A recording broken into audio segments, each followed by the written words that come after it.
Waitress found a lost wallet. She returned it without knowing it belonged to a billionaire. It was the kind of evening that made small mercies look heroic, rain carving silver ladders down the diner's windows, neon humming like a tired heartbeat, the city outside pretending it wasn't lonely. Mara Quinn worked the late shift at Harbour Street Diner, hair pulled back, apron inked with the day's battles, coffee stains, a smudge of blueberry pie, a thread that refused to lie flat. She moved through the room the way a lullaby moves through a nursery, gentle, necessary, unremarked until it's gone. She found the wallet under booth 3, half tucked beneath a scuffed chrome leg. It was dark leather, sleek, thin, the kind that whispers rather than brags. The corner bore a shallow scratch, as if someone had tried and failed to hurt it. When she opened it, the smell of cedar and clean paper lifted out. No cash. Just a single black card with no numbers, a folded photograph of a boy in a wool cap laughing at a kite, and a business card that made her mouth go dry. Adrian Locke, Locke Holdings. Mara had heard the name on the kind of news segments people ignore until the numbers start rounding into billions. He was the ghost behind mirrored glass, the man who could buy a skyline and sell it back taller. People like him did not eat lemon bars in diners that smelled like cinnamon and old stories. She could have tucked the wallet into the lost and found box that lived under the till with the paper. Clips and abandoned hair ties. She could have pretended she never saw the card. Instead, she slipped it into her apron and glanced to the rain. Somewhere out there, a man with a hard life on paper and a harder life in practice was patting his coat and swearing quietly, "If you believe, love still changes people. If you want more, true love stories grounded in small mercies. Subscribe now and stay with us." A bell chimed at the door. Rowan, the grill cook, slid a plate across the pass. "Order up, table 5. And your little brother called again." "Eli's not little," Mara murmured, though he still felt 8 when he fell asleep on the couch with the TV flickering. "Thanks. You sure you want to play courier in that rain?" Rowan asked, nodding toward her apron pocket where the wallet's weight changed the way she stood. "Someone's going to be missing this," she said. "And I don't like the way it feels to keep something that isn't mine," Rowan smirked. "You and your stubborn honesty. It's going to make you saints or orphans." "Maybe both," she said, grabbing her coat as a gust of wet night pressed its palm to the glass. Adrian Locke was 2 blocks away and 3 decades into learning how to be untouched. Tonight he failed. The evening had been a lesson in why control is a fable, an investor with a smile that didn't reach his eyes, a charity gala where gratitude sounded like a receipt, a son who had not returned his call in 12 days. Adrian had come into the diner out of hunger, but he'd stayed for the way the waitress had looked at him without calculation, offering him lemon water like it was treasure. He remembered leaving. He did not remember the moment his wallet peeled away from him like a leaf. He walked under the theater awning, rain threading his hair into dark lines. A black SUV idled at the curb where his driver waited like a shadow, with polite timing. Adrian lifted his hand to signal for the door and saw her coming. Small, quick, a blue coat buttoned to the throat, an umbrella almost useless against the wind. She stopped directly in front of him, breath fogging the space between them, as if even the air needed a second to decide whose world it belonged to. "Mr. Locke?" she asked, more question than statement. He blinked, stepped back a fraction. "Yes." She pulled the wallet from her coat pocket, the leather warmed by her hands. "You left this?" The SUV's headlights skimmed across her cheekbones, gilding the rain. Adrian stared at the wallet like it was something he should recognize and didn't. Then he took it. "Thank you." "It happens," Mara said, softening the moment with a tilt of her mouth that wasn't quite a smile. "I checked, there's no cash, but there's a photo." I just wanted to make sure it was yours." He slid the black card back into its sleeve and glanced up. "You work at the diner, Harbour Street," she said. "I poured your coffee too strong." "I'm sorry." "It was fine," Adrian said. In truth, it had been bitter, and he'd welcomed it like a rebuke. Most people would have kept the wallet, or at least the card. "Most people aren't me," Mara said simply. "It belongs to you." He tried to read her face the way he read balance sheets. Nothing about her was measurable with the tools he knew. She was a kind that didn't belong in acquisition. Kindness you can't leverage. "Can I repay you?" he asked, the words mechanical, the reflex of a man who solved problems with wire transfers. "You can leave a review," she said, and her smile flashed real this time. 5 stars. Mention the pie. He wasn't accustomed to laughing and having it hurt. The sound surprised him. Consider it done. A wind snapped her umbrella wrong side out. He stepped forward without thinking, catching the rib before it broke entirely. Their hands touched, then retreated as if they'd been rude. He righted the umbrella, placed it back in her grip, and found the moment had made him feel something he had trained himself not to. Disrupted. You should get inside, he said. It's cold. I'm headed back, Mara replied. Take care, Mr. Locke. He got into the SUV and watched her walk away, the umbrella a small moon bobbing toward the diner's neon, boots splashing through puddles that ate and returned the light. The door shut softly. His driver glanced into the mirror. All set, sir. Adrian looked down at the photograph he kept tucked into the pocket behind the card. Theo at 7, a kite so blue it could have been a window to a truer sky. His son's face bent sideways with laughter. That was the last day he'd taken off for no reason at all. He slid the photo back, feeling the ache of it. Not yet. Drive around the block. The SUV edged into traffic. Through rain, he watched the diner glow like a promise for people who still believed promises could be kept. He did not go back inside. He never crossed thresholds twice in the same night. But he carried the small warmth of an umbrella and a voice that hadn't wanted anything from him. Inside, Mara shook the water from her coat and hung it on the peg behind the counter. Rowan eyed her like he was trying to figure out if she'd brought lightning back in with her. Well, he said, did the city's favorite dragon say thank you?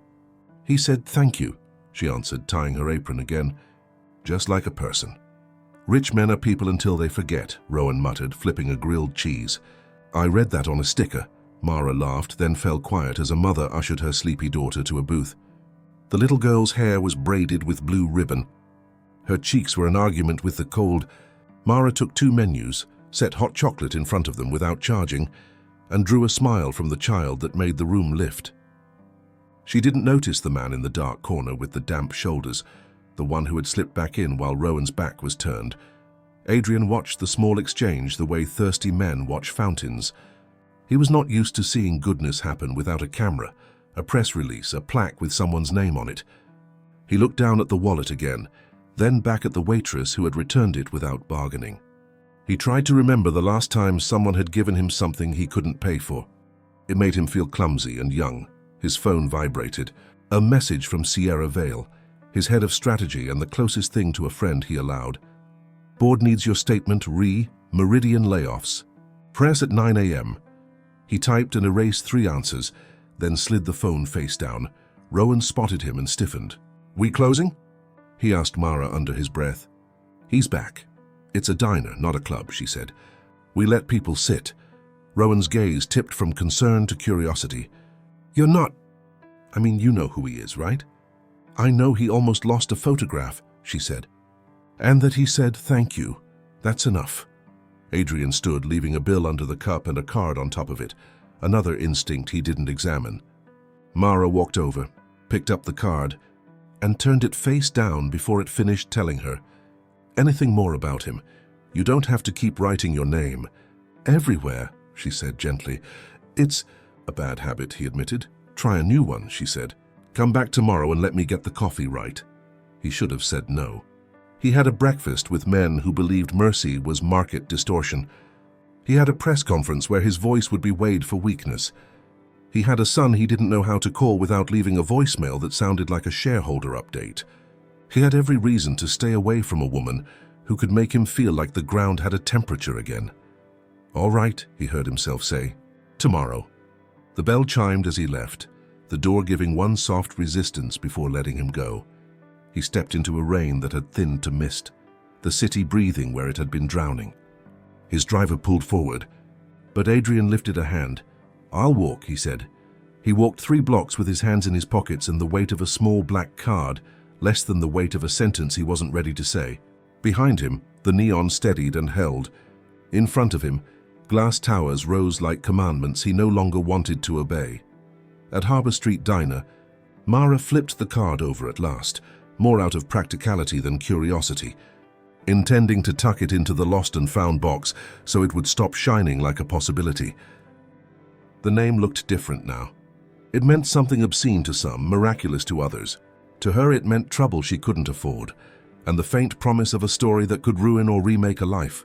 She slid the card into the drawer, wiped the ring of his cup, and tried to focus on the orders she could control. But when she closed her eyes that night, she saw a wallet, an umbrella, and a face that looked like a fortress learning it had a door. Morning would carry his promise back through her door or break it on the pavement outside. Either way, the coffee would be ready, and somewhere, across a city that belonged to him on paper, and not at all in his bones. Adrian Locke reached for his phone to set an alarm he'd never set before, one that had nothing to do with markets and everything to do with a waitress who had chosen honesty over opportunity. Adrian arrived 5 minutes before opening, a silhouette in the grey morning, hands ungloved despite the cold. Through the glass, Mara watched him the way dawn watches a city, unsure whether to forgive or prepare. She unlatched the door and stepped back so the bell wouldn't announce him like a thesis. "I came for the second try," he said. "The coffee." "You came for honesty," she replied and lifted a mug already warming behind the counter. The room smelled of butter and oranges. Rowan clanged a pan, muttered a good morning that sounded like a warning, and pretended to read the specials board he'd written himself. The lights hummed alive. The neon outside bled its slow glow into the puddles. The world for a minute felt simple. Mara poured. This time she watched the color shift exactly where it should, added a breath more water, set the mug down as if she were returning something sacred. Adrian tasted carefully. The first notes were rich, the aftertaste clean. "Better," he said. "Stronger," she corrected. "Oh, you looked like you needed it." He held her gaze and felt absurdly seen. "I looked like you always do." "How's that?" "Like you'd rather hand someone a life raft than a life lesson." She almost smiled, then turned because if she didn't, he'd see the heat touch her throat. She moved to the register, rang in the coffee as though the till needed proof of ordinary. He sat at the end of the counter, his posture less armored than last night's, more like a man easing into unfamiliar furniture. He pulled the wallet from his coat, slid out the photo and rested it between them, face down, his thumb worrying a corner. "Your son," she said, not asking. "Theo," he answered. He used to laugh with his whole body. He learned not to. Mara folded her order pad like it was paper that could hold a confession. "He'll learn again." "Does that happen?" He sounded like a man who had never believed in returns without interest. "It does when someone is patient," she said, "and stubborn." Both help. They fell into a rhythm the room approved of. The first truckers came in, shook off the cold, ordered black coffee and pancakes. A nurse with tired eyes took a stool 2 down from Adrian and asked for oatmeal like it might give back the hours the night had taken. Mara stitched the room together with refills and small talk that meant more than most speeches. Adrian watched as if witnessing a system more elegant than any portfolio he had arranged. This is what true love stories knew that markets never would, he thought. It was a romantic drama of hands and names and care, a rich man, poor woman tale with no script, and a sincerity he did not deserve. Near 8, his phone pulsed. Sierra Vale, press at 9. Meridian layoffs, talking points drafted. Call me. He flipped the device over, then up again, then off. The word layoffs hung like a wrong note in a hymn. He'd approved them last month after reading a report that flattened people into numbers. He looked at Mara, at the nurse now thanking her for cinnamon added without being asked, and felt the first indent of shame that might one day turn to repentance. "You have somewhere to be," Mara said gently. "Not scolding, not prying, I have places," he said. "And I have here." Rowan slid over 2 plates, one with a lemon bar half wrapped in parchment, the other with toast too perfect to be accidental. "Cook made a mistake," Rowan lied, nudging the bar toward Adrian. "It's going to go to waste otherwise." Adrian looked at Mara. "Take it," she said. Rowan's lies have a conscience. Adrian broke off a corner and tasted sunlight in a room that had learned how to bottle it. He swallowed against the way sweetness can feel like grief when you haven't been kind to yourself in a while. A brief lull fell. Mara leaned on the counter, elbows tucked, head tilted with the comfort of someone who has nothing to sell. "Why the photograph in a wallet with no cash?" she asked.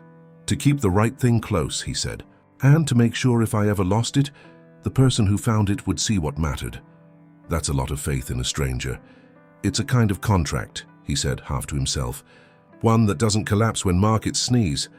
"Then I'm honored you left it under booth 3, she said. He laughed softly.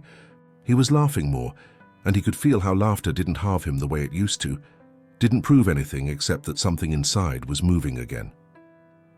The bell chimed. A boy of maybe 6 toddled in, fingers clasped around a paper boat foxed by rain. His mother apologized with her eyes. He insisted, she said. We walk by every morning. He wanted to show the boat the warm place. Mara crouched to the boy's height. Good morning, Captain. We have hot chocolate for brave sailors. Do boats get some? The boy asked. They get pride, she said solemnly. And extra napkins. The boy's mother laughed, relief unwinding her shoulders. Adrian watched that too, a waitress who made weather inside a room that cut the chill. He understood suddenly that he was witnessing expertise of a kind his world discounted, and the understanding stung.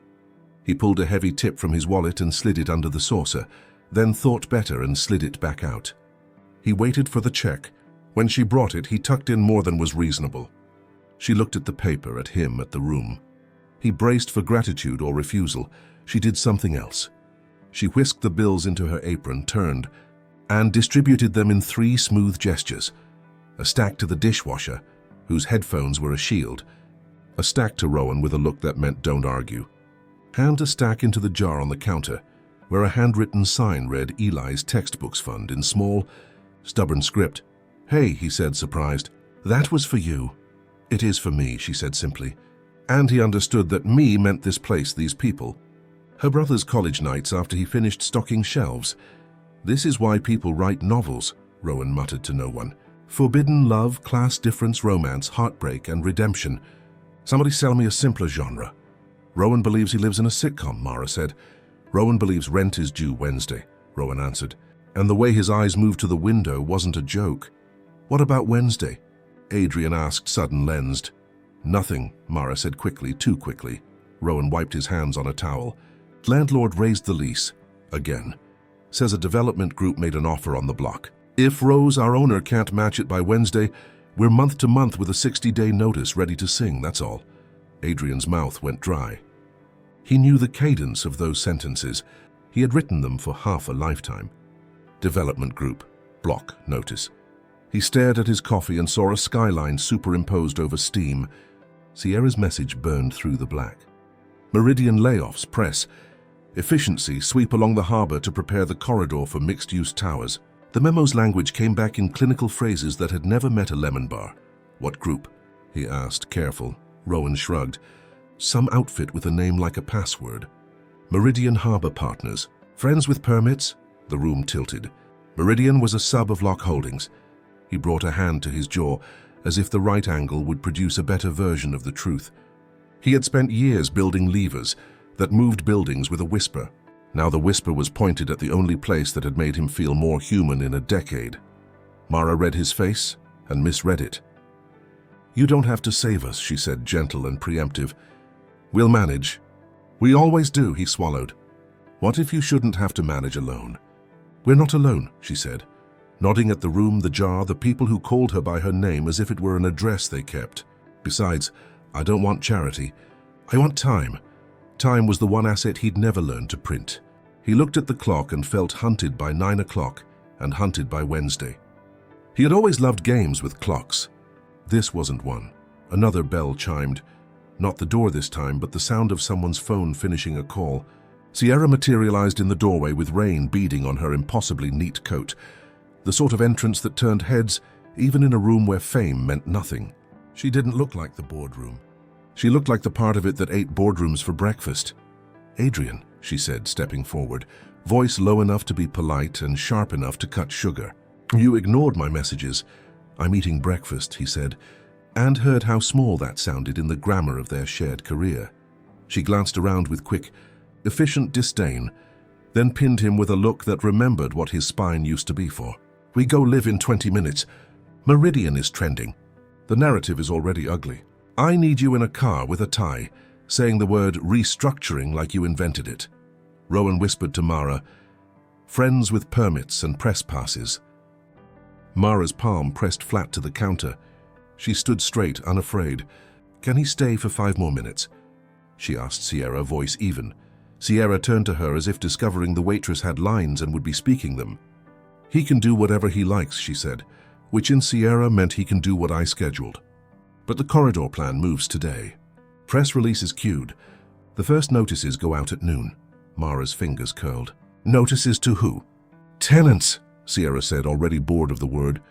Nothing personal. Adrian's stomach turned. Nothing personal had been the anesthetic of his empire. He opened his mouth. Excuse us, Sierra said, pivoting him toward the door like choreography they'd rehearsed. We'll be 15 minutes. Mara stepped out from behind the counter before she could think about how it would look. Mr. Locke, she said, the formality a defense, not a distance. Are those notices coming here? The room went quiet enough to hear the clock tick. Adrian felt every eyelid. He felt his name, last night's wallet, this morning's coffee, the boy's paper boat, the jar labeled Eli, the photograph of Theo in a kite-loud sky. He felt the word yes try to exit, and the reflex to soften it into something the room wouldn't hate. He did not answer quickly enough. Mara's face changed in the smallest way. A light dimmed rather than extinguished. She nodded once, as if confirming math she hadn't wanted to do. Thank you for coming in early, she said, and turned back to the counter, as if hands might save what truth had already priced. Sierra lifted an eyebrow at Adrian, a tiny gesture that asked whether he'd forgotten which world fed him. If you're done, she said. He wasn't. He also wasn't the man who knew how to be not done. He followed her out because the habits of a lifetime are strong. The door closed. The bell gave a tired ring. Rowan set the spatula down with a clatter he didn't bother to hide. The nurse at the stool touched Mara's sleeve. You okay, honey? Mara nodded. She thought of the wallet, of returning something that didn't belong to her, of the way relief had felt last night when he said tomorrow. She looked at the jar with her brother's name, imagined an envelope with a logo slipping under the door at noon, imagined packing boxes with the smell of cinnamon still in them. She steadied herself with work because work doesn't lie. Outside on the sidewalk, rain braided into mist again. Sierra faced Adrian under the awning, eyes cool, voice clinical. You can't save every diner you flirt with. I wasn't flirting, he said. I was finally listening. Then listen to this, she said. You either sign off on the corridor and keep the investors, or you torch your credibility in public because you had an existential moment over a lemon bar. Which story do you want to trend? Adrian stared past her at the window, where a waitress rewrote a room without raising her voice. Somewhere in him, a hinge that had never moved began to creak. Inside, Mara exhaled and reached for the next order slip. Her fingers shook for only a second. She was not a woman who begged a storm to turn. She was a woman who set more coffee to brew.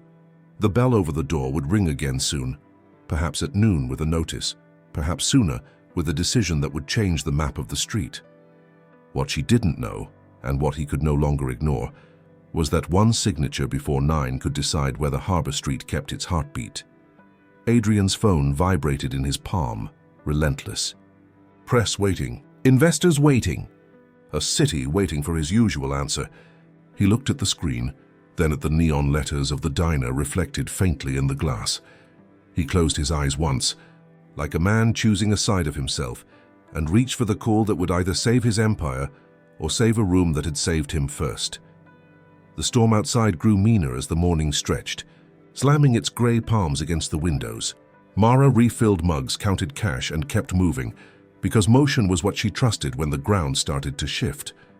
Everyone had seen the exchange. Everyone had heard just enough to know that whatever was coming for the block, it wasn't good. By noon, word had already spread. The landlord came in for pie he didn't touch. A florist from 2 doors down stopped by, eyes restless, asking if the rumor about eviction notices was true. Mara said what she always said when truth was still gathering its breath. Not yet. Outside, black sedans prowled the curb, their engines patient. Adrian had left with Sierra, but his silence hung heavier than any storm. The coffee he hadn't finished still steamed faintly, a small ghost waiting for him to return. That afternoon, she found the photograph. It had slipped from his wallet onto the floor beneath booth 3. She recognized the boy, the laughter trapped in a moment. For a long time, she stared at it, thumb tracing the crease in the corner. Then she tucked it into an envelope and wrote, "Found something of yours." She didn't know if he'd come back for it, or if people like him even returned for things that small. "Don't," Rowan said when she reached for the door. "Don't chase ghosts." "I'm just doing what I did before," she said. "Returning something that isn't mine." Across the city, Adrian sat in the back of a car that smelled of leather and new beginnings he didn't want. His assistant handed him a folder thick with updates, press coverage, statements to approve, numbers that screamed success. But all he could hear was Mara's voice saying, "I don't want charity. I want time." He had spent decades buying time, his, other people's, entire district's worth of it, and now a waitress from a forgotten street had made it sound like a thing you could only earn. Sierra spoke sharply beside him. "If we control the narrative, we can neutralize the blowback. You'll make a statement about revitalization, about investing in the future. That's what this is, Adrian. The future." He stared out the window at the reflection of his own face sliced by raindrops. "And what about the past?" Sierra didn't look up from her tablet. "The past doesn't trend." He thought about her words all the way through the meeting. The glass towers of Lock Holdings shimmered like they were built out of reasons to forget. Men shook his hand, congratulated him on the corridor acquisition, and toasted to progress. Every time they said progress, he saw Mara's face instead. By the time he reached his office, the envelope was already waiting on his desk. No name, no address, just his photograph inside, the same one she had seen carefully pressed flat. On the back, a note written in her handwriting. "He looks like he laughs easily. I hope he does again." It was the first thing in years that made him close his eyes and breathe. That night, Mara stayed late after closing, wiping counters she'd already cleaned, telling herself it was about habit, not hope. The street was quiet except for the hum of passing cars. The landlord had locked up early. The florist's lights had gone dark, and the diner's neon flickered like a heartbeat, unsure whether to keep trying. She turned off the sign and was halfway to locking the door when she saw the reflection of a man standing in the rain. He wasn't wearing a coat. He was holding an umbrella, but he hadn't opened it. His clothes, the kind that didn't belong on Harbor Street, were soaked through. When she opened the door, he didn't move. "You forgot this," she said, holding out the envelope. Adrian took it carefully, his fingers brushing hers just once. "You didn't have to return it. You keep saying that," she said softly. "But I think maybe you do need people to." For a moment, neither of them spoke. The rain softened into something more forgiving. Inside, the light from the counter cast a warm line across his face. "You knew?" he asked finally. "About Meridian?" "I guessed. And you think I'm the villain in this story. I think you're the one who gets to decide what kind of story it becomes." The sentence stayed between them, electric and heavy. He looked at her the way a man looks at an exit he's been afraid to take, like freedom might cost too much. "Mara," he said quietly, as if saying her name gave him permission to remember how it felt to be human. "I didn't know it was your place." "I didn't know." "You didn't ask," she finished. "People like me don't show up in the spreadsheets." He wanted to say she was wrong.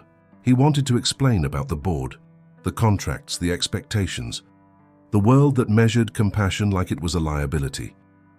But her eyes, green and unwavering, held him to a simpler truth. "You can still fix it," she said, "if you want to." He looked down at the photograph again. His son's smile had faded around the edges, but the joy still lived there, preserved in paper and memory. What if it's too late? Then start anyway. Outside, the rain stopped completely. Somewhere down the street, a bell chimed from a church that hadn't been open in years. Hadrian exhaled, the sound almost like surrender. "I'll come back tomorrow," he said. "For breakfast?" "For an answer," he said. "If you'll let me." She didn't reply. She didn't need to. The small curve of her mouth said she already knew he would. As he walked away, she watched him until the street swallowed his figure and the reflections of city lights began to blur around him.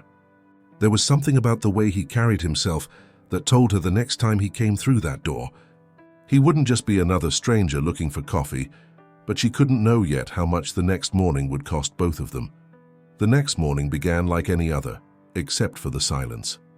Harbor Street, usually alive with trucks unloading produce and the echo of shop shutters rolling up, seemed to pause in expectation. Mara felt it before she understood it, the kind of quiet that holds its breath before something changes. She opened the diner early, as she always did, flicking on the old neon sign that hummed a little too loudly. The smell of fresh coffee filled the air, and sunlight broke timidly through the clouds. making the chrome counter gleam like it was waiting for someone specific. He didn't come right away, and that was good. It gave her time to pretend she wasn't waiting for him. By 8, the first customers drifted in, regulars who liked their eggs burnt and their gossip hotter. Mara smiled, served, listened, but her mind stayed at the door. When the bell finally rang, she didn't turn immediately. She already knew it was him. Adrian Locke looked different in daylight. His hair was still neatly combed, his posture impossibly controlled, but his eyes, the sharp grey of old winter, had softened. The raincoat he'd borrowed from his driver still carried the faint smell of storm. He took the same booth. "The one near the window? Coffee?" she asked, her voice steadier than her pulse. He nodded. "Please." She poured it carefully, aware of the tiny tremor in her hand. The sound of coffee filling the cup felt louder than it should have. When she set it down, he looked up. For the first time, she saw something raw behind the precision of his movements. "I told the board we're halting the buyout," he said quietly. Mara froze. "You what?" They weren't thrilled. "I don't care. Why would you do that?" He hesitated, choosing his words the way men choose their battles. "Because I built this city by measuring everything in profit. And yesterday you made me realize I never measured what was worth keeping." She didn't speak. He wasn't the kind of man people interrupted when he was honest. He leaned back, eyes tracing the patterns on the table. "My son's photograph, it was taken here. In this diner, before I bought my first company, before everything became numbers. He used to love your pancakes." Mara blinked, the words sinking in like rain into dry soil. "You've been here before?" "Years ago," he said. "I brought him every Sunday. He'd sit right there and talk to your old owner about baseball." She smiled faintly. "That was Ben. He used to tell everyone stories like they were his own." Adrian's mouth curved just barely. "He remembered my son's birthday. Every year. Ben remembered everyone's birthdays." He said it was free kindness. Adrian looked up. "Free kindness," he repeated softly. "That's rare." "It shouldn't be," she said. Their eyes met. For a moment, the city outside disappeared. There was only the sunlight bending through the glass, the smell of coffee, and the quiet recognition of two people standing at the edge of something fragile and dangerous. But not everyone was glad to see him back. At the counter, Rowan was pretending to wipe down cups, his expression a mixture of disbelief and warning. A man in an expensive suit didn't just stroll into their world twice without reason. He caught Mara's glance and mouthed, "Be careful." When Adrian left an hour later, he didn't take the photograph with him. Instead, he slid it across the counter toward her. "Keep it," he said. "Remind me what I came back for." Before she could respond, his driver appeared at the door, urgent, out of place amid the smell of syrup and frying bacon. Adrian gave Mara one last look, a quiet apology folded into a promise, and walked out. The day should have gone on as usual after that. But it didn't. By noon, the city's gossip machine was already spinning. Someone had seen Adrian Locke in the diner on Harbour Street.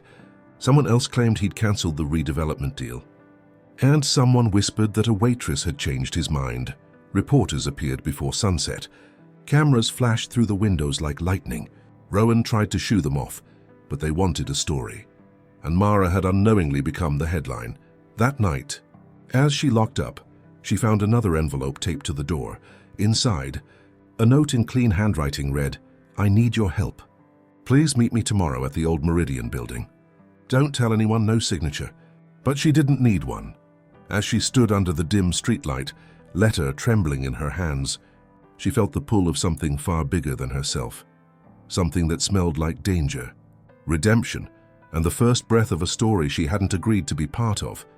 And deep down, beneath the fear, she knew she was going to go. The next morning, the city seemed sharper, colder, as if it too sensed that something was about to change. Mara stood outside the old Meridian building, her coat drawn tight against the wind. The structure towered above her, a monument of glass and steel, the kind of place that smelled of money and silence. She had never been here before. People like her didn't belong in places like this. Still, she clutched the letter in her pocket and told herself it wasn't a mistake to come. When the lobby doors opened, a security guard looked her over. "Miss Rivera?" he asked. She nodded. "Mr. Locke is expecting you." Top floor. The elevator ride was long and quiet. Her reflection in the mirrored walls looked smaller than she felt. A waitress in her best jacket, stepping into a world that never waited for her. When the doors opened, she stepped into an office that seemed to float above the city. Floor-to-ceiling windows stretched endlessly, and the skyline glimmered below like a different universe. Adrian stood by the glass, his back to her. He looked more like the man she'd read about, the billionaire, the empire builder, than the one who drank coffee in her diner. "I didn't know if you'd come," he said without turning. "You didn't leave me much of a choice," she replied. That made him smile faintly. "I suppose not." He finally faced her, eyes searching. "You're the only person I can trust with this. I'm a waitress, Mr. Locke," she said. "You have lawyers, executives, people who owe me loyalty," he interrupted. "Not truth." He crossed the room and handed her a folder. Inside were photographs, contracts, and letters stamped with legal seals. The top page bore the name of his company, Locke Holdings, and underneath it words she didn't expect. Fraud investigation. She looked up, stunned. "Someone's trying to—" "They already did," he said. "My vice president siphoned millions from our community fund. Money meant for schools, hospitals, small businesses. The same fund that would have paid to save your diner." Mara's throat tightened. "Why tell me this? Because you saw me when I wasn't a headline. You didn't look at me and see a man with everything. You saw someone lost." She hesitated, trying to read the space between his words. "And what do you want me to do?" He gestured toward the folder. "I need someone who still believes in decency to go through these. I need to know which of my people are lying before the press gets to them.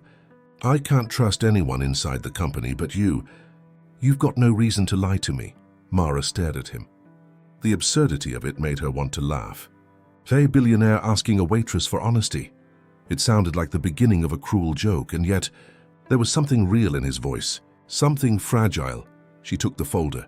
"All right," she said quietly. "But if I do this, I do it my way." He nodded once. "That's the only reason I asked." For hours they sat across from each other, papers spread across the table like a battlefield. She asked questions, he answered, sometimes sharply, sometimes with an edge of pain that made her forget who he was. By dusk, they were both exhausted. She leaned back, rubbing her temples. "You realize what this means, don't you? You could lose everything." Adrian's gaze drifted toward the city lights below. "If everything I built came from deceit, then I never had anything to begin with." Mara looked at him for a long moment. The man who once hid behind arrogance and precision was unraveling, not in weakness but in truth. "You're not the man they say you are," she said finally. He gave a small, almost broken smile. "I'm not sure I ever was." Before she could reply, his phone buzzed. He glanced at it and his expression changed, sharp again, controlled. "They know," he said under his breath. "Someone leaked the investigation." "Who?" He looked at her. "The man you served coffee to last week. The one with the blue tie. He's on the board. He must have followed me." Mara's pulse quickened. "What happens now?" Adrian straightened, calm returning like armor. "Now they'll come after me. They'll try to bury this and anyone tied to it. Meaning me," she said. He didn't answer, but the silence was enough. He walked her to the elevator, his voice lower, urgent. "You'll need to stay away from me for a while. Don't answer any calls you don't recognize. If anything happens, stop," she said softly. "You don't get to pull me into this and then send me away." Adrian froze. "I'm trying to protect you. You're trying to control what you can't," she said. "You don't trust people because it's easier to be alone. But not everything worth keeping can be protected." Her words lingered between them, raw, honest, terrifying. The elevator doors opened. She stepped in, holding his folder to her chest. Before they closed, she looked at him one last time. "Don't hide behind money this time, Adrian," she said. "Fight for what matters." When the door shut, his reflection faded from view. For the first time in years, he felt the weight of silence not as armor, but as consequence. Down below, Mara stepped into the street. She didn't know that within the hour, her name would be all over the news. Not as a waitress anymore, but as the woman who held the key to a billionaire's downfall. By the time Mara reached her small apartment, the night had already turned into noise. Her phone was vibrating non-stop. Unknown numbers, messages from co-workers, even her manager at the diner. When she finally turned on the TV, her heart dropped. On every channel they were talking about him, Adrian Locke, accused of corporate corruption, insider betrayal, and fraud. The headlines flashed like knives, and then came the photo. Not of him in a suit, but of him at the diner, sitting in his usual corner booth, coffee in hand, and behind the counter in blurry focus was her. Mara froze. The newscaster's voice carried through the room. The unidentified woman seen with Locke earlier this week has yet to come forward. Sources suggest she may be connected to the internal investigation. Her chest tightened. She had wanted to help him, not become a headline herself. A loud knock echoed through her door. She turned off the TV, her pulse racing. "Ms. Rivera?" a voice called from the hallway. "It's Detective Hanley, Metropolitan PD." She opened the door a few inches, just enough to see the badge. "Do you have a warrant?" "We're not here to arrest you," he said evenly. "We just have some questions about your relationship with Mr. Locke." "I don't have a relationship with him," she said quickly. The detective studied her expression. "Then why did he list you as a contact in his emergency file this afternoon?" She blinked. "He what?" His attorney submitted a statement. "Locke's gone off the grid. No one's seen him since he left his office earlier today. If you know where he is, you need to tell us." Mara's mind spun. Gone?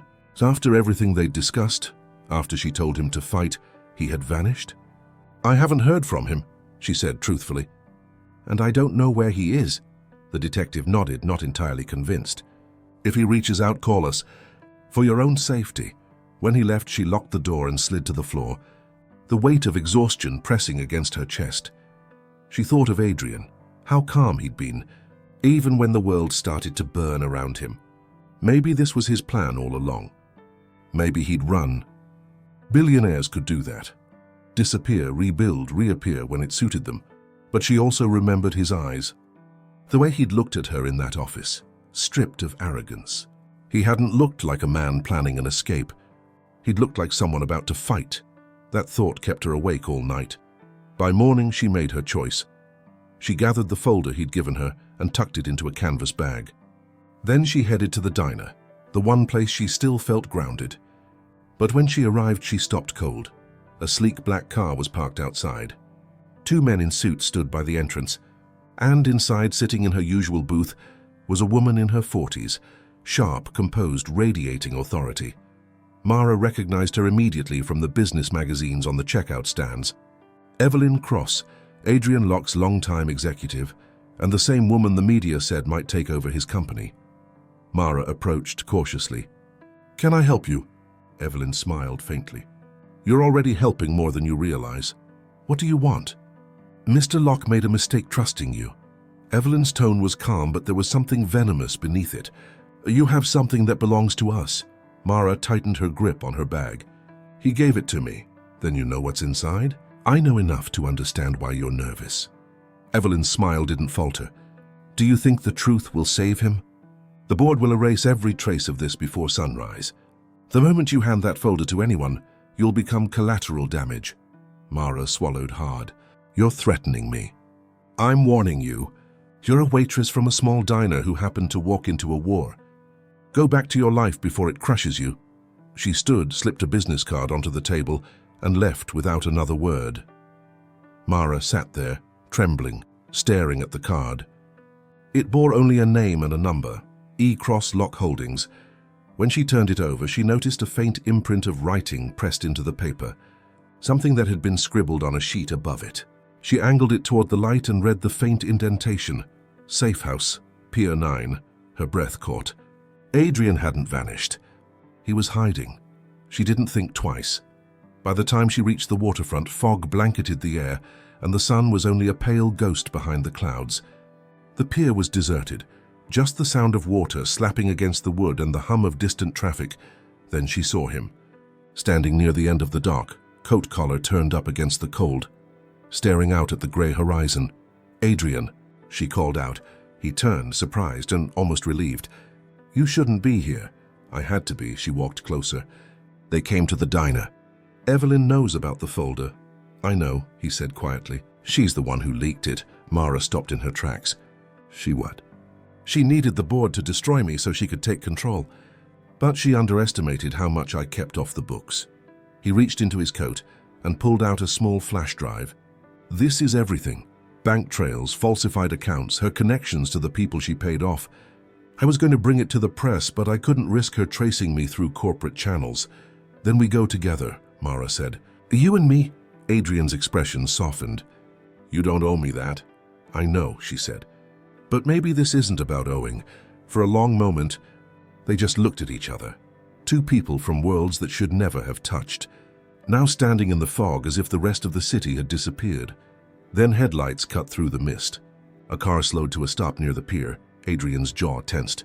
She found us, Mara's heart pounded. Then let's make sure it's the last thing she ever gets to control. He looked at her, really looked, and nodded.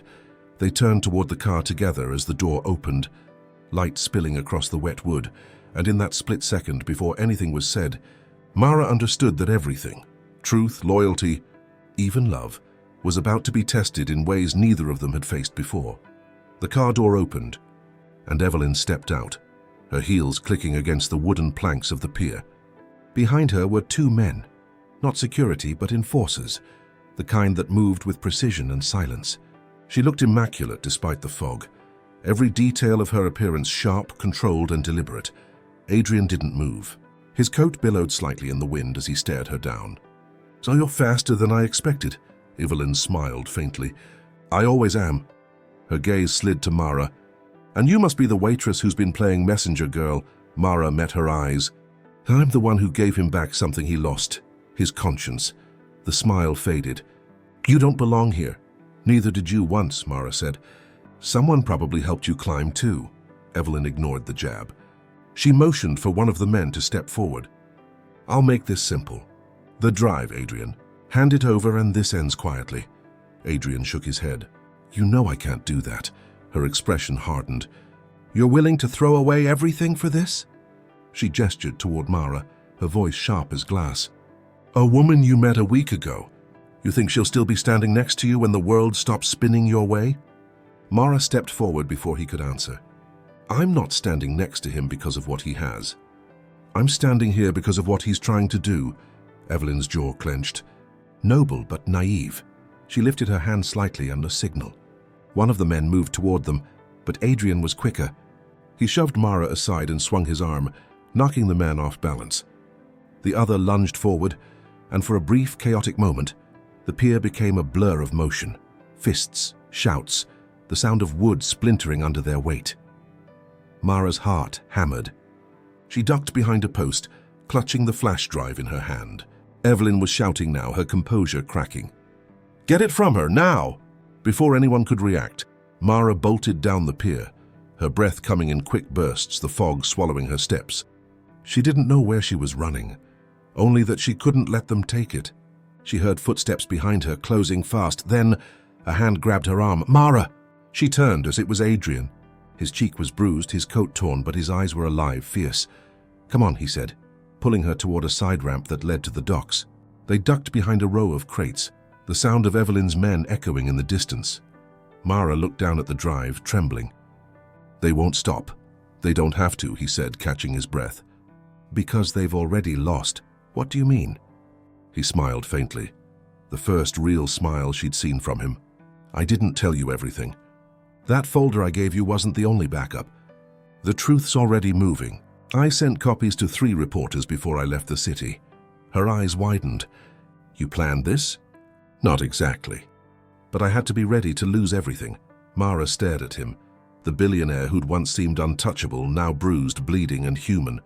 So what happens now? Adrian looked out toward the water. Now we wait for the world to catch up. They stayed hidden for hours, watching as the fog thinned and police sirens began to wail in the distance. When the news broke, Lock whistleblower exposes corporate corruption from within, Evelyn's empire started to crumble before sunrise.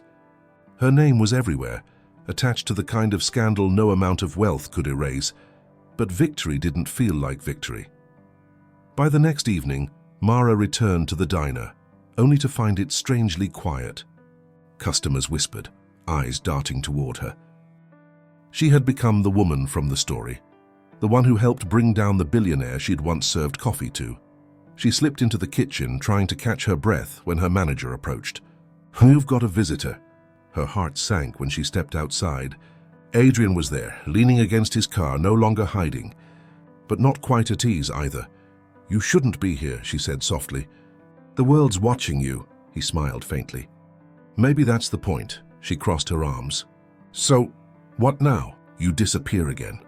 "I came to say thank you," he said simply. "You gave me something no one else ever did. A reason to care about what I'd built, and a reason to tear it down when it was wrong." Mara's eyes softened. "And what will you do with what's left?" He looked at her for a long moment. "Rebuild it. The right way this time." He hesitated, then added, "I could use help." She laughed lightly, shaking her head.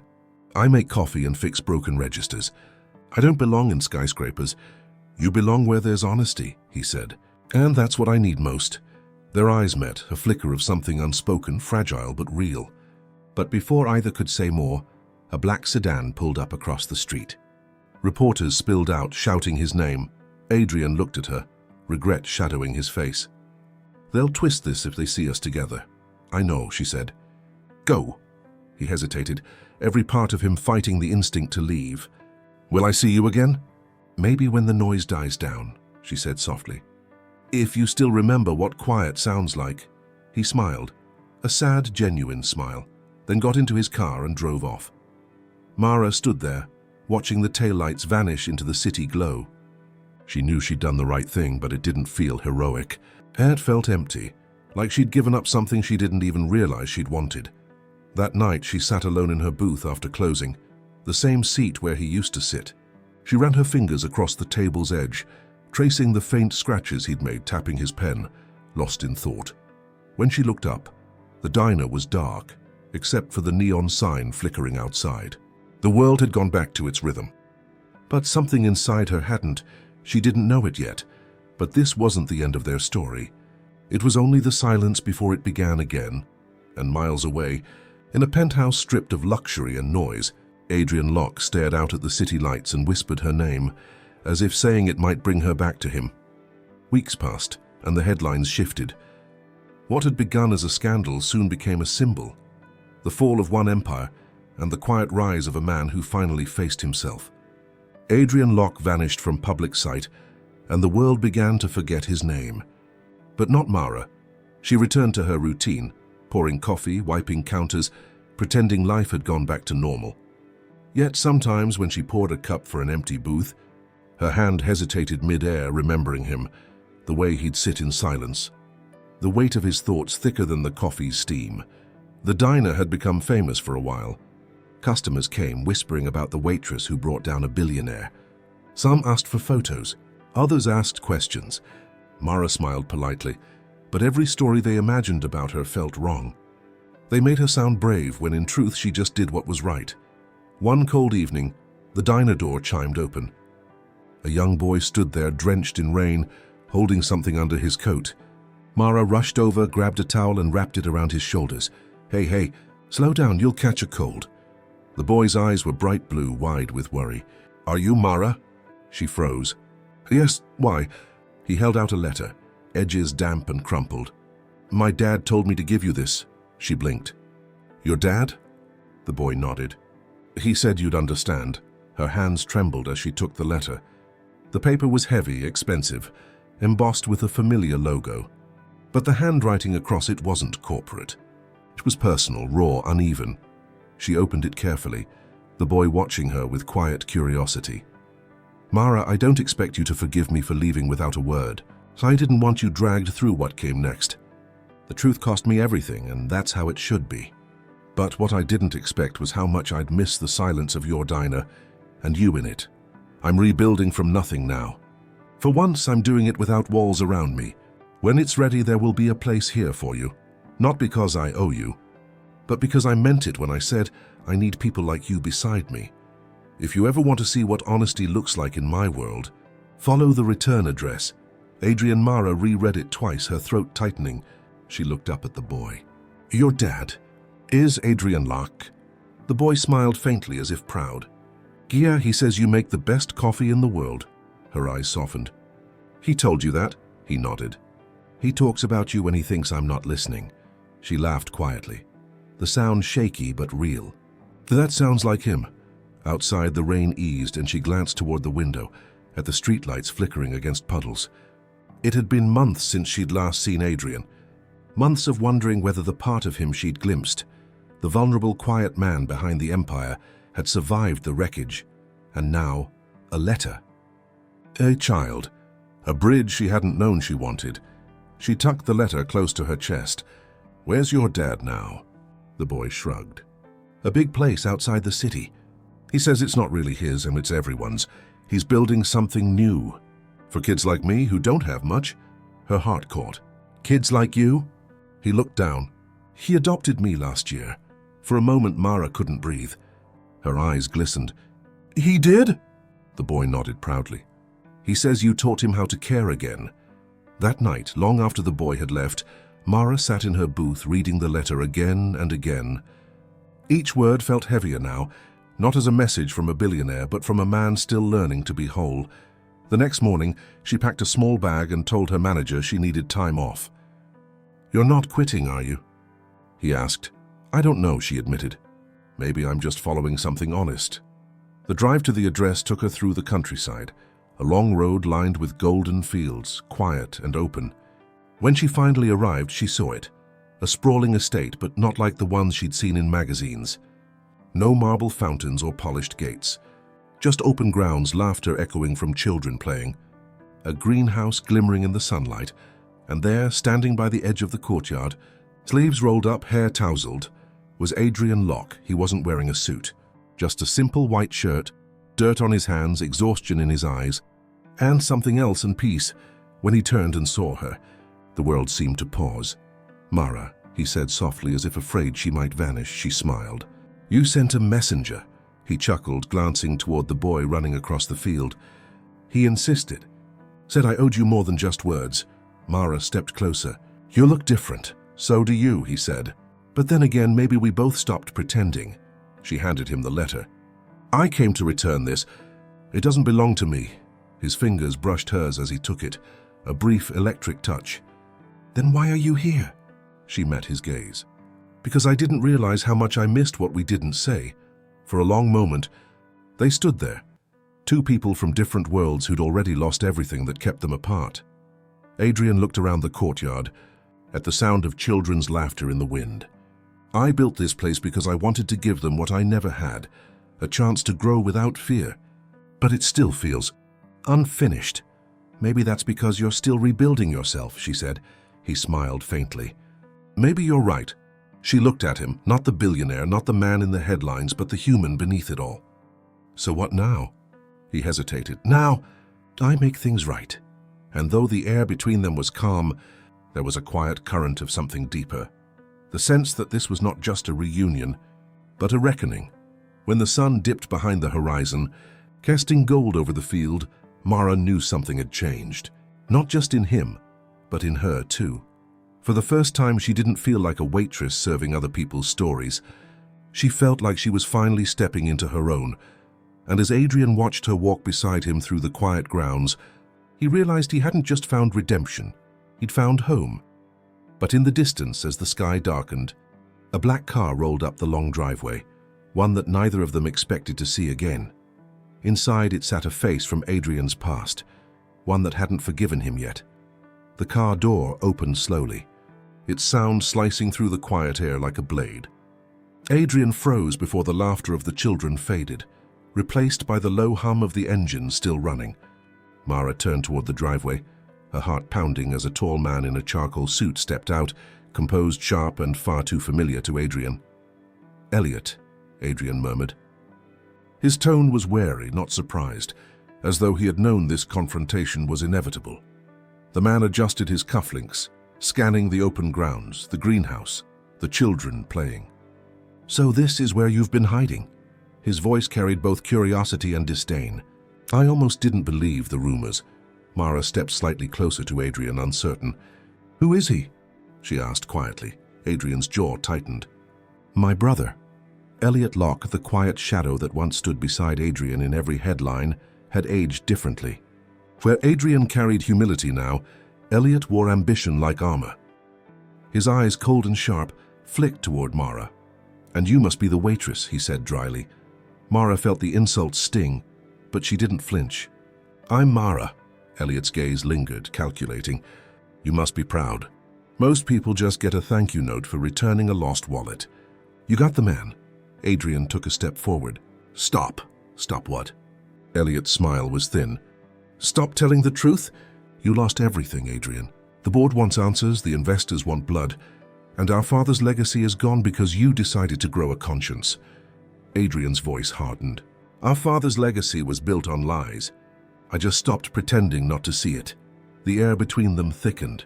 Mara could see years of resentment layered beneath their words, the kind that only brothers could carry. Elliot's tone softened, but it was the softness of someone twisting a knife slowly. You think running a playground for orphans redeems you? You think this... He gestured around. This charity cleans your name. The world doesn't forget, Adrian, and neither do shareholders. Adrian didn't respond immediately. His silence spoke louder than words, a silence filled with regret, but also defiance. Elliot looked toward the children again, his jaw tightening. You've become a stranger. The brother I knew would never throw away power for sentiment. Adrian met his gaze. Then you never knew me. The words landed heavy. Elliot's face shifted, a flicker of something, pain maybe, before the mask of control returned. I came here to make you an offer, he said finally. The company needs a public face again. Someone humble, someone redeemed. Come back. Pretend this phase of repentance worked. We'll rebuild everything together. Mara's breath caught, but she said nothing. Adrian's reply was quiet but certain. No, Elliot laughed once, humorless. You choose this over everything we built. Adrian looked toward Mara. She was standing under the golden light of the setting sun, her hair catching the glow, her expression calm but unyielding. Then he turned back to Elliot. Yes. For the first time, Elliot seemed unsure. You've changed, he said finally, almost whispering. Adrian's eyes softened. That's what living does, Elliot. You should try it. The younger Locke's composure cracked just slightly before he straightened his jacket, his voice regaining its sharpness. You'll regret this. As he turned to leave, Mara finally spoke. Maybe he will, she said softly, but at least it'll be his choice. That's something money can't buy. Elliot paused, his back to her, his hand gripping the car door. You talk like someone who's never had to lose it, she smiled faintly. Maybe, but I've seen what it does to people who can't let go, he said nothing more. The car door slammed shut, and the black sedan rolled down the long road, its taillights disappearing into the twilight. The silence that followed was fragile, filled with both relief and sadness. Adrian exhaled deeply, his shoulders dropping. I'm sorry you had to see that. Mara shook her head. Don't be. Everyone needs to face their ghosts. He looked at her, truly looked, the kind of gaze that searched for understanding and found it. You make it sound easy. It's not, she said simply. But it's worth it. As night settled over the estate, Adrian walked her to the greenhouse in the one place untouched by corporate ambition. Inside, the air was warm, fragrant with soil and blooming flowers. I started this when I lost everything, he said, brushing his fingers against the petals. It reminded me that beauty can grow out of ruin. Mara smiled. So you learned how to plant things? He laughed softly. No, I learned how to wait. She turned to face him. And what are you waiting for now? Adrian hesitated, not from uncertainty but from fear of honesty. For someone to stay. Her heartbeat quickened. And if she does? He stepped closer, the distance between them shrinking, the soft golden light from above tracing the edges of their faces. Then maybe I'll finally believe that second chances are real. For a moment, neither spoke. The world outside was quiet, only the hum of night insects and the faint wind through glass. Mara felt his breath, his presence, the unspoken pull that had been building since the day she returned his wallet. You don't need to earn forgiveness, Adrian, she whispered. You just have to live like you deserve it. His eyes met hers, steady, vulnerable, alive. And what about love? Do I have to earn that too? Her lips parted, words caught somewhere between fear and longing. No, she said. But you do have to be brave enough to accept it. And then silence again. A silence so deep it felt like the world was holding its breath. He didn't kiss her. Not yet. He only reached up, brushing a strand of hair from her face, his fingers trembling slightly as though afraid she might fade if he touched her too hard. Outside, The last light of day gave way to stars. Mara's voice was quiet, almost breaking. "You still think you don't deserve happiness, don't you?" He didn't answer, but the look in his eyes said everything. The next morning would bring new decisions about love, redemption, and the future he wanted to build. But for now, under the soft hum of glass and starlight, all that existed was the truth they'd both been running from. They had already changed each other completely. And somewhere, deep in the darkness beyond the fields, a single light flickered. The same car from before, parked at a distance, its engine off, watching. The car that had lingered the night before was gone by morning, leaving only tire marks along the gravel road, a quiet reminder that not every ghost disappears without leaving traces. Adrian stood at the edge of the garden, his sleeves rolled up, watching the sun rise over the estate. He wasn't thinking about balance sheets or market trends. For the first time in years, he was simply thinking about what it meant to stay. Inside the kitchen, the smell of fresh coffee filled the air. Mara moved about with calm precision, her apron dusted with flour, her hair tied loosely, strands escaping like gold threads in the morning light. When Adrian walked in, she smiled, that soft, unassuming kind of smile that could undo years of silence. "Morning," she said, handing him a cup. He accepted it, their fingers brushing briefly. "You make it taste better than it has any right to." "That's just because you didn't make it," she teased. He laughed, a sound that still surprised him. Probably true. For a moment they existed in easy stillness, a rhythm formed not by wealth or power but by presence. He looked around the kitchen, the sunlight spilling across the counters, the faint hum of birds outside. It was all so ordinary, and yet he realized this was what peace looked like. "Elliot won't stop," Adrian said quietly after a while. "He'll try again. Maybe not today, but he will." Mara leaned against the counter. "Then let him. You can't spend your life running from what you used to be.